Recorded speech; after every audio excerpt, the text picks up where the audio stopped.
expensive, right? So they levy it, fruits coming in from another country, we make it more expensive, and now we put a tariff on it, which is a tax. That tax is paid for by the people that buy it in country A. Okay? So then, right, so now it's just more expensive. Country B gets mad about that, and they retaliate with their own tariffs. So now country A's exports become more expensive than country B. So they've really done this, right? One country says we're going to raise the price of something. When they do, the people that buy it in that country are going to pay that additional cost, right? And then this is when the cycle really starts to speed up. Yeah, so in number 5, so what you had is one country does it to one and the other does it back. And right, they both raise tariffs, which are just taxes, by the way, on goods that are brought into a country. And then number 5, so the importers and the exporters and the consumers in both countries suffer. Historically, we really tried to find, so like if I'm an importer of something that has this tariff on it, and it's a 20% tariff, I buy $100 worth of stuff, and then I, the importer, pay $20 tax to my federal government. Am I just going to have less margin? Like, there's a lot of things. That's like the option. The exporters... Do they pass it along, or do they absorb it? Historically, they get passed along to the consumer, so it acts like a weird federal sales tax on those goods. So what happens is that thing, the coffee mug, is now sitting on the shelf in a store, and there was a tariff put on it. So where it was a $5 mug, it's now $5.25. Right. And the store looks up and says, do I make it $5.25, or do I leave it at $5 and I make 25 cents less on every mug I sell? Right? Typically, unless it's a one-of-a-kind thing that you can't get anywhere else, they're going to pass it on to the consumer.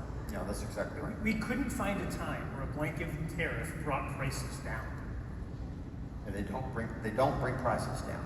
I don't. Overall, trade begins to fall. We looked at the biggest one. It's called the Smoot-Hawley Act, and it was before World War II. And by the time all the retaliation had done, 2/3 of all world trade had gone away. So the world trade rate had dropped to 1/3 of what it was before this cycle of tariffs started. So that's kind of a worst case scenario. Like, how does this kind of feed on itself and become a thing? Yeah. So then economic downturn happens because everybody's doing less business.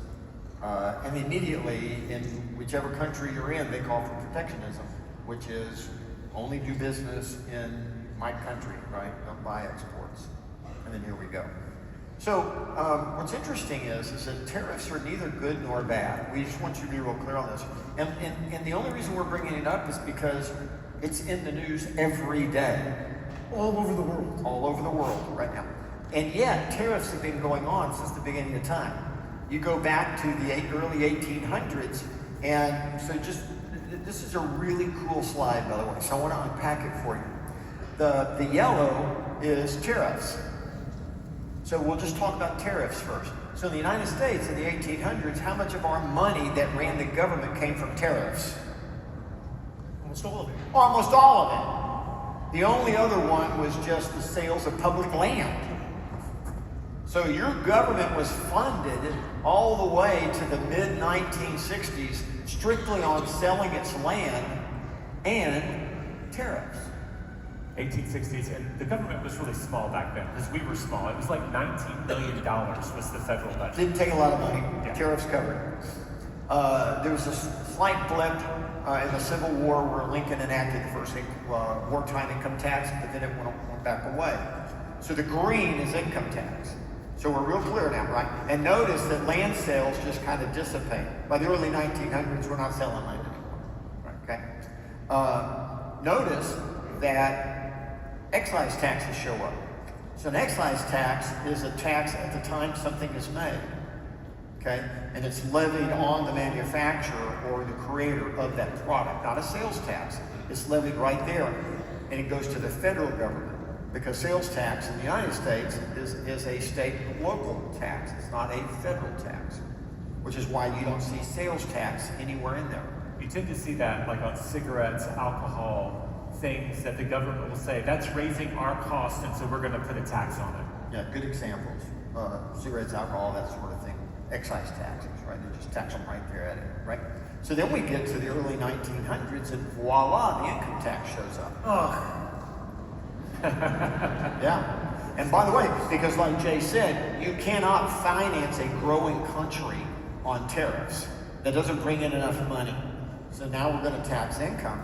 Now the federal government needs about $6 billion to run. At that time. At that time, and it's a lot more efficient to do a small tax on a lot of people, an income tax, than try to play the tariff game. And that's why it caught on so good. So the reason why tariffs don't make the news on a regular basis is because even though they absolutely exist, and tariffs are being levied back and forth to some degree on a regular basis across history, they don't bring in enough money to finance the government, so they become just a little bitty part of the money it takes to run the government. Right? Income tax takes off. You have Social Security and Medicare, and the money raised for that all of a sudden is your second highest amount of money, right? Which shows up as a tax. Well, it is. It is a tax, right? Because when you look at the spending of the federal government, they take up a huge chunk, right? So if anyone in this room is working on building a time machine and trying to pick which day they go back to, 1913, the minute they signed that amendment would be the day. You'd want to go back and say, don't do it! If you don't like paying taxes, which I do. Well, you would. The problem is that I hear what you're saying, but would you propose that we? There's no other source of. There's no viable way to finance a country outside of income tax. For things like a national highway system and a standing army, you got to have something to pay for it. Okay.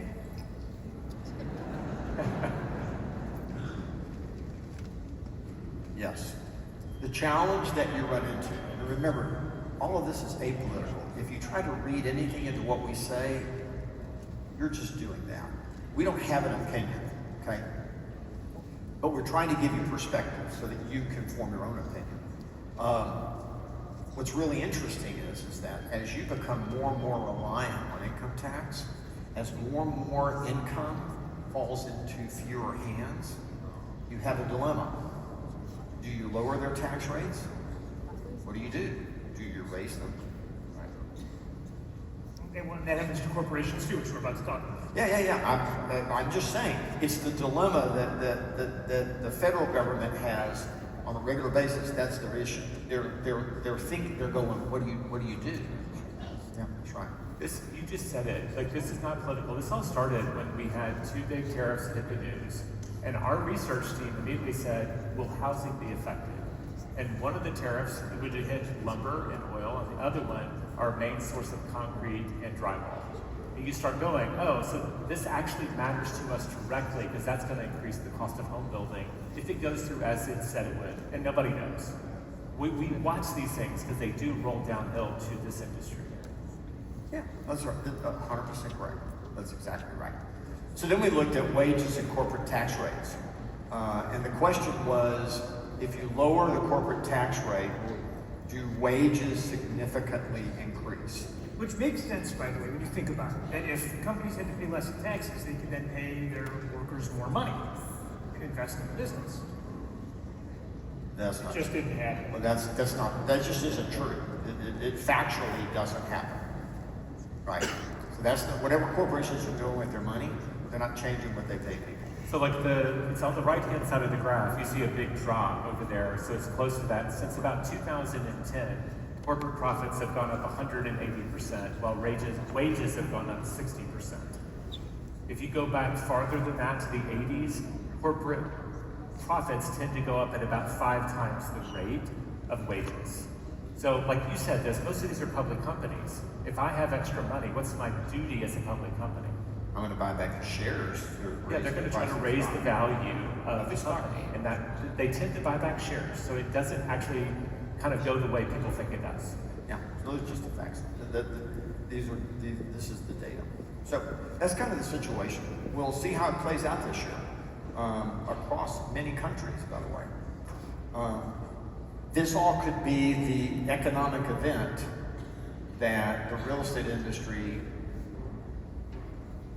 was waiting for to create high unemployment, to create excess supply, and drive prices back down.